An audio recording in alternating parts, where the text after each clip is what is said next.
Well, I definitely stuck myself in a corner. I promised my Patreon supporters. By the way, support me on Patreon. I'm a typical millennial, so I live in desperate poverty. That I'd cover Saving Christmas for my next review. That was a mistake. For starters, obviously, it's not a history film. Although in it, Kirk Cameron does give something of a history lecture. But for another, I just really can't talk about this movie. I'm so not the intended audience, and if you're watching this, I bet you're not either. It is, weirdly enough, Cameron reaching out to Christians who are, at least in one respect, more extreme, rejecting the modern concept of Christmas, because it's commercial and it's not in the Bible. That it's Kirk Cameron, of all people, delivering this message is unsettling and weird enough.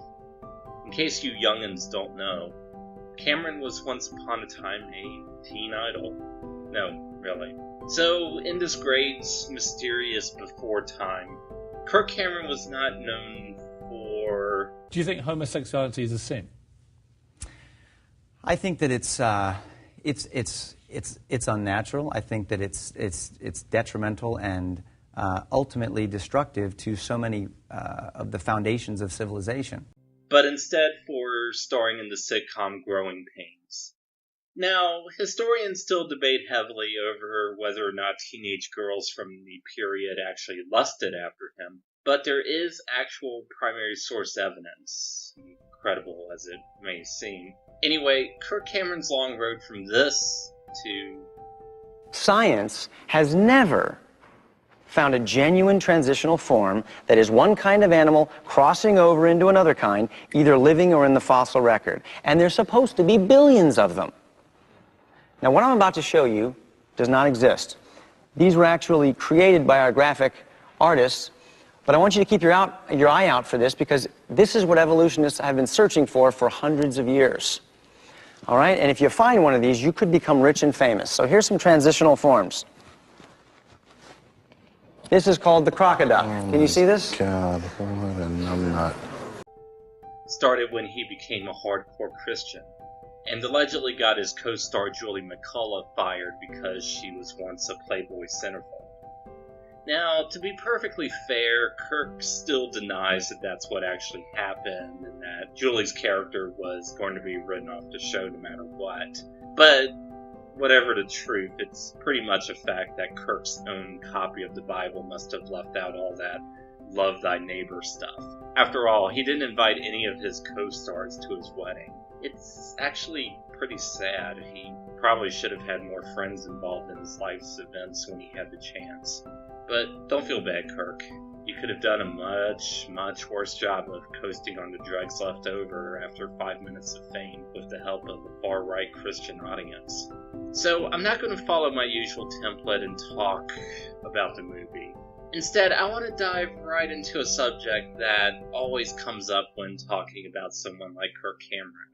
Now, if you go to the top of the banana, you'll find, as with the soda can makers, they placed a tab at the top, so God has placed a tab at the top. When you pull the tab, the contents don't squirt in your face. You'll find the wrapper, which is biodegradable, has perforations. Notice how gracefully it sits over the human hand. Notice it has a point at the top for ease of entry. It's just the right shape for the human mouth. It's chewy, easy to digest, and it's even curved toward the face to make the whole process so much easier. No, not that, but close in a way. Let's talk about ideological bias in history.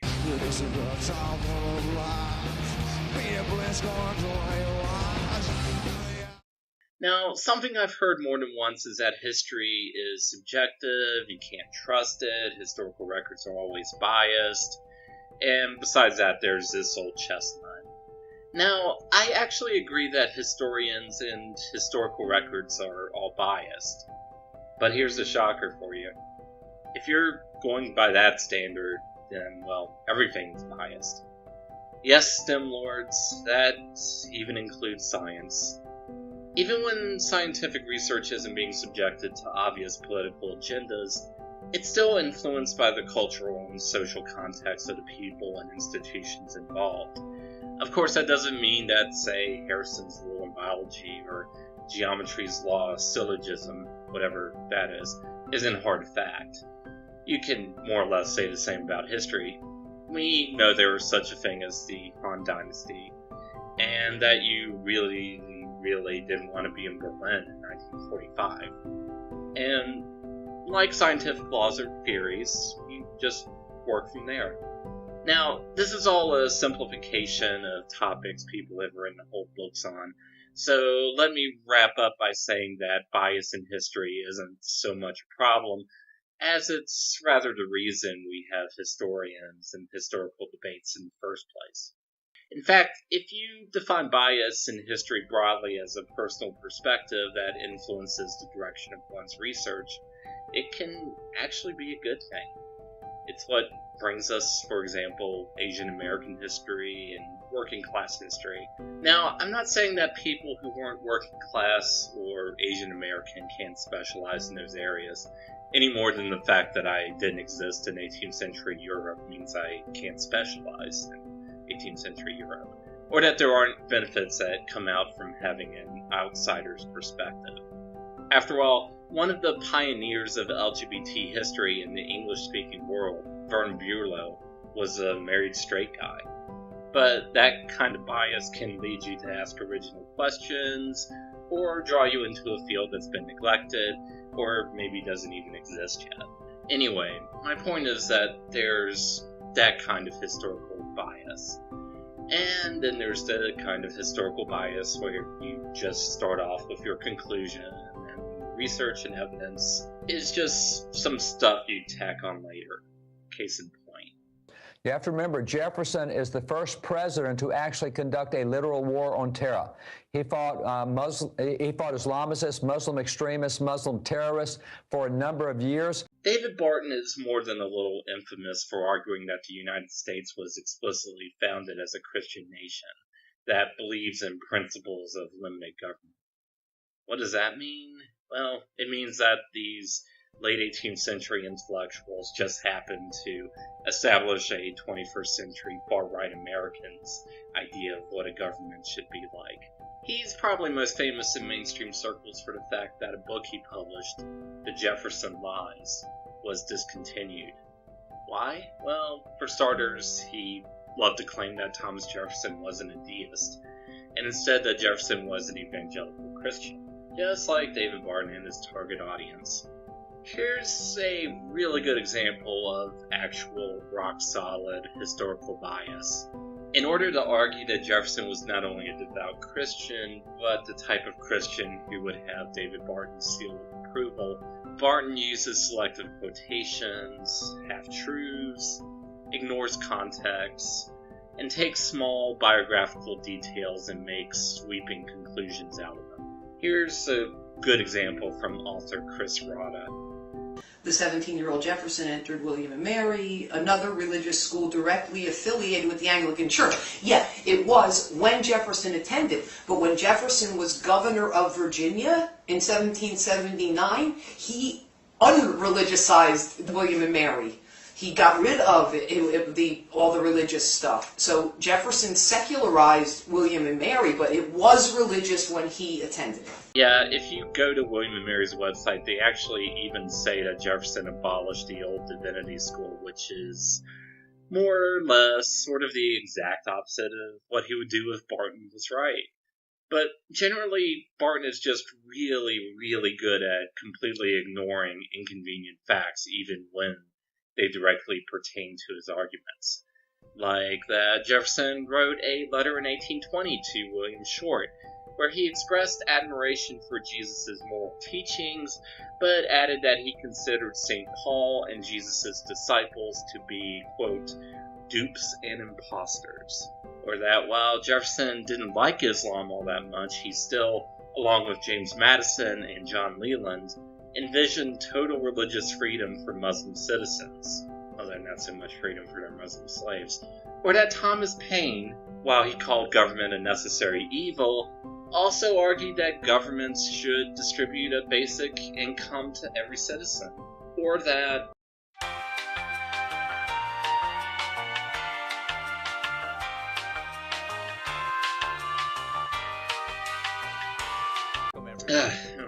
sorry about that.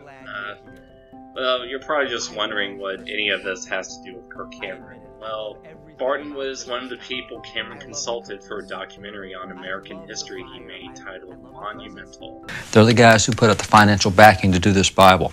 Funded by signers of the Declaration. And Constitution. Yeah. And Constitution. Mm-hmm. Yeah, Gunning Bedford, signer of the Constitution. John Dixon, signer of the Constitution. You had so many of the signers who were part of this. Alexander Hamilton helped fund this Bible. Because they wanted families together. They wanted the Word of God out to every family.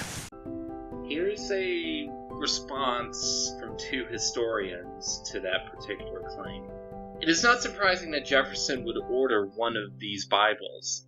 Jefferson had an intellectual and personal interest in the Bible, as he did with many religious and philosophical books. That several founders wanted a large pulpit or family Bible is worthy of note, but we are at a loss to understand why Barton and Cameron embellished the facts related to this Bible. If Barton had spoken accurately on Monumental, he would have answered Cameron's question about the 2-volume set by saying something like, "This is the first hot-pressed Bible. About a dozen founders and more than 1,250 other citizens bought one of these printing masterpieces." Okay, you might be saying as you write that homophobic death threat to me in the comments, that's just something you got from the dirty hippies on MoveOn.org or the Huffington Post.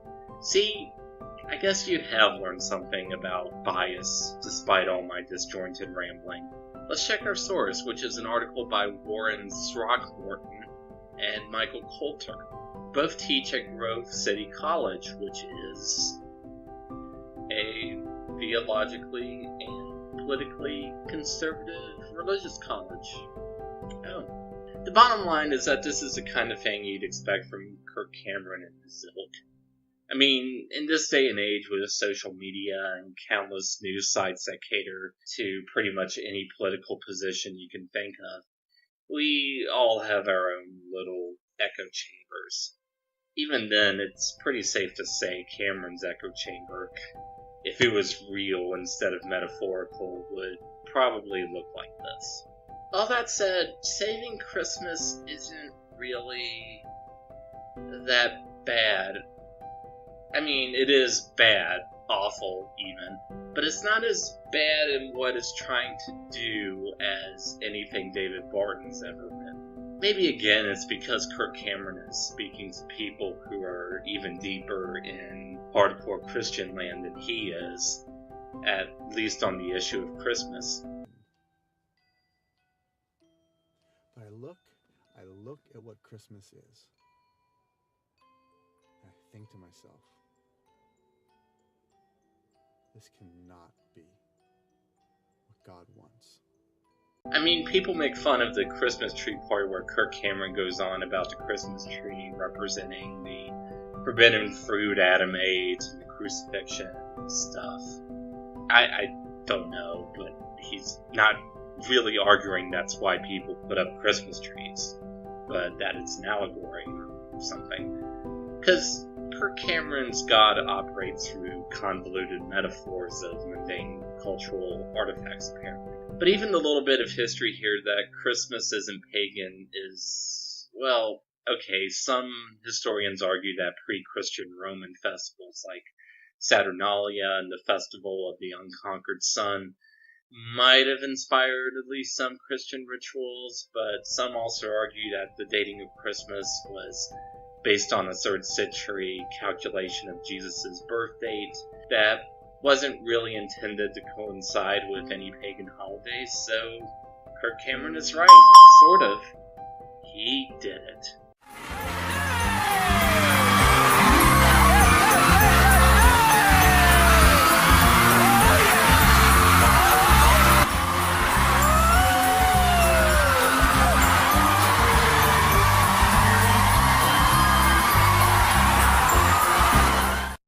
Before we give our Tiger Beats centerfold too much credit now, let's talk about the section of Saving Christmas where he actually does delve into history. The part about Saint Nick. And oh boy, this is gonna get me sailing on some strange waters. Look, I'll fess up. I'm not a Christian, devout or otherwise, much less a theologian. I did take an intro to the New Testament class when I was a freshman in college. I think I got a B in it. Also, I once took a class on Gnosticism, just so I could understand the Matrix sequels. But that's kind of it. Still, I'm a person on the internet. Anyway, Kirk Cameron promises to give the viewer an exciting fantasy spectacle depicting the darkest, most exciting adventure from the real Santa Claus's life. Now, if I tried to show you how this really happened, you'd see a lot of guys in robes, wearing tall hats, carrying scepters, and swinging incense everywhere. It'd be a mess.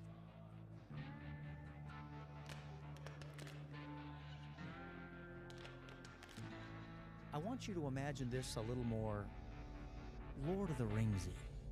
Well, I suspect Kirk Cameron says that it's like Lord of the Rings to hide the fact that they couldn't afford costumes that actually look late Roman Empire-ish, and instead look like they raided the set of Quest of the Delta Knights or one of the Deathstalker sequels. This is going to be a tough one, isn't it? This medieval tavern, I guess, is supposed to be representing the Council of Nicaea, which is perhaps the most important event in the history of Christianity. In a movie full of unconventional artistic choices, this still stands out, and I'm sure it was deliberate and had nothing to do with the fact that they couldn't afford a lot of extras. Well, the point of the story here is that St. Nicholas isn't some hollow commercial distortion of a traditional Christian figure. Well, okay, he is, but look, he's based on an actual Christian saint, Nicholas from modern-day Turkey. Hey, you got another one right, Kirk. Also, he was a badass who beat up a big bad heretic, which he did according to one account, although it was less of a beatdown as depicted here and more of a slap. Before we get to old men in robes slapping each other, let's talk Nicaea. As with any pivotal historical event with visible consequences for the present, there's quite a few myths and misconceptions surrounding it. Kirk Cameron is wrong that the Council of Nicaea was just about an already established orthodoxy, fighting against a heresy called Arianism. For starters, few religious scholars would agree that there really was such a thing as Christian orthodoxy before the Council of Nicaea. The whole reason the council was called in the first place was that Emperor Constantine, after converting to Christianity, was shocked and appalled at how much Christian leaders squabbled and fought each other, to the point where Constantine was afraid it would undermine his regime. In a letter to the Bishop of Syracuse, he wrote, "The very persons who ought to display brotherly harmony and concord are estranged from one another in a way that is disgraceful, if not positively sickening." That leads me into another myth about the council from the other side of the aisle, where critics of Christianity, especially hardline atheists, argue that the Council of Nicaea picked and chose the books of the New Testament. In fact, all the ancient sources, including a list of decrees from the council itself, except for a offhand remark in a letter of St. Jerome, claim that the council never discussed the New Testament. Instead, the canon of the New Testament evolved through the decisions of many different people across many years, much like what bits of Doctor Who continuity most people consider canon. But see, I can criticize Kirk Cameron and the likes of Bill Maher in the same video. Maybe I've transcended the concept of bias after all. Anyway, the important point is that Christians just before the Council of Nicaea were, as far as ancient historians can tell, fairly united. The Christians who thought Jesus was divine and wanted to keep most of the Jewish holy books, our Old Testament, while rejecting the Jewish ritual of circumcision and food restrictions, had won out over those who thought Jesus was just a prophet or Messiah and wanted to keep closer ties to Jewish practices. But there was still a lot of fighting over the details. And the biggest detail was, how could there be only one God if Jesus was divine? What's up with this whole Trinity idea? Maybe it's not Father, Son, and Holy Ghost, but just Father and Son. Arius might have made the idea that Jesus was divine, but a lesser being than God famous, but he probably wasn't the first Christian to think that, or something similar.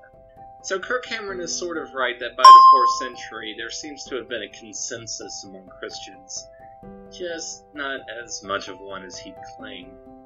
To drive the point home, let's get into a section I like to call Zany Things the Church Fathers actually believed that would be considered heretical by most Christians now. Tertullian believed that heaven and earth intersected at many points, and that it was possible to have sex with angels.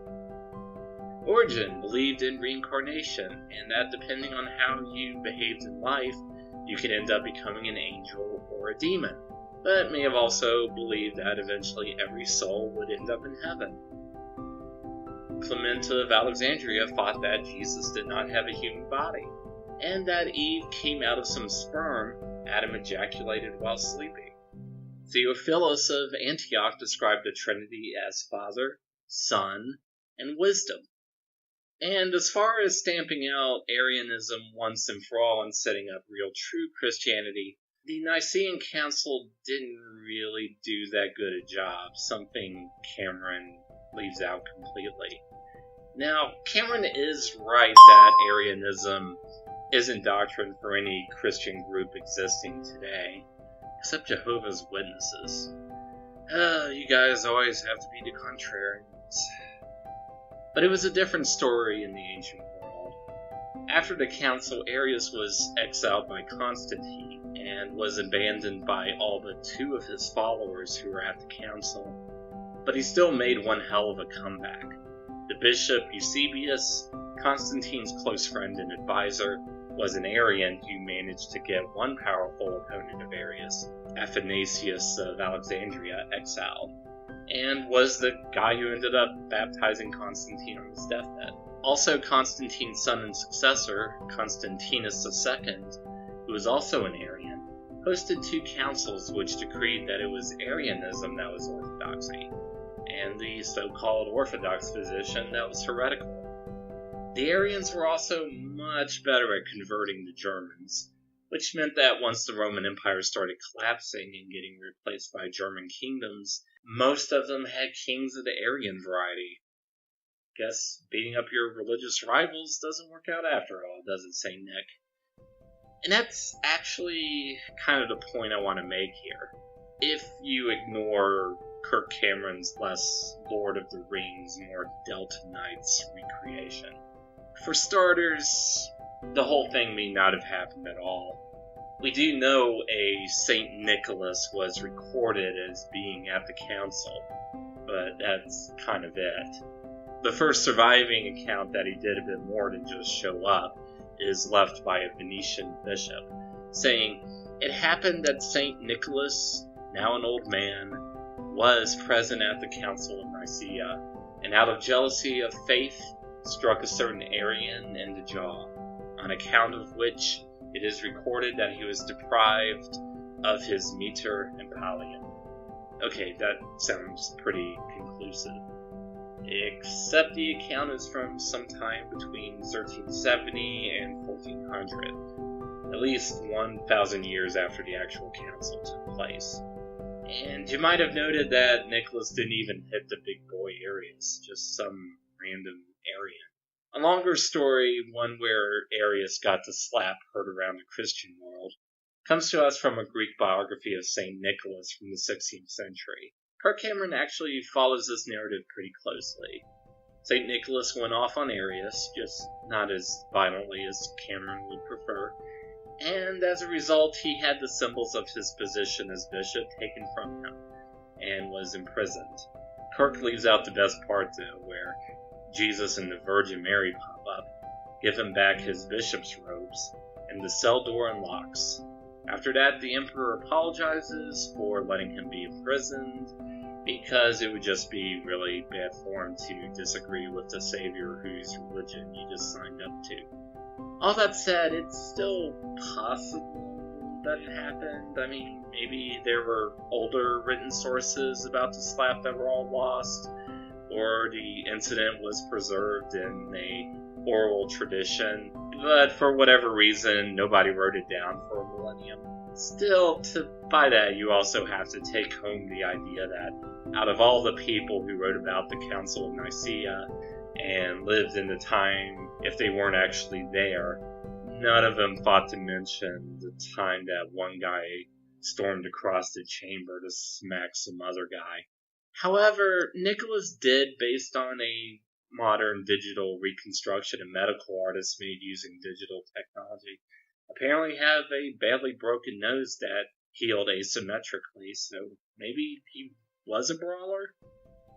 But whatever the case, it's important for Kirk Cameron that the historic St. Nicholas be someone who loves kids and slammed heretics against tables. And on one level, I can get the appeal, especially in this era where we all hate each other for topics ranging from social spending policies to Star Wars.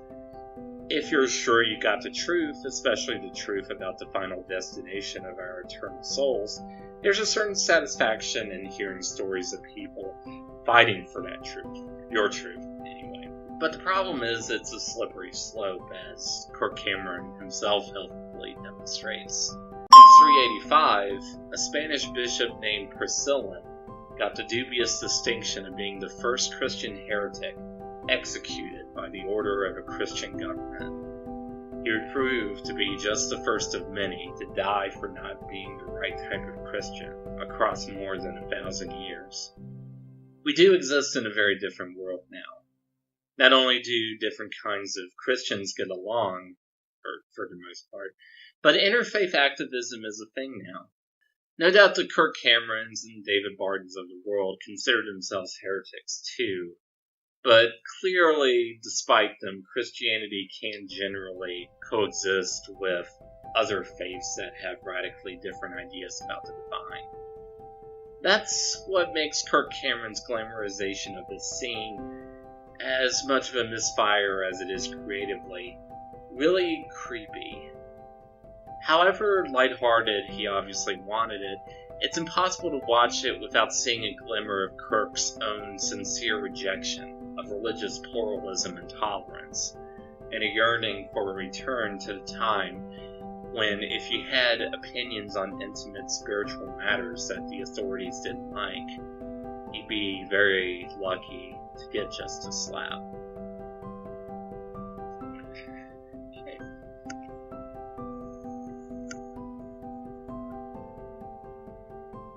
Oh yeah, let me also, don't delete this in case we misspelled Nicaea, mispronounced Nicaea.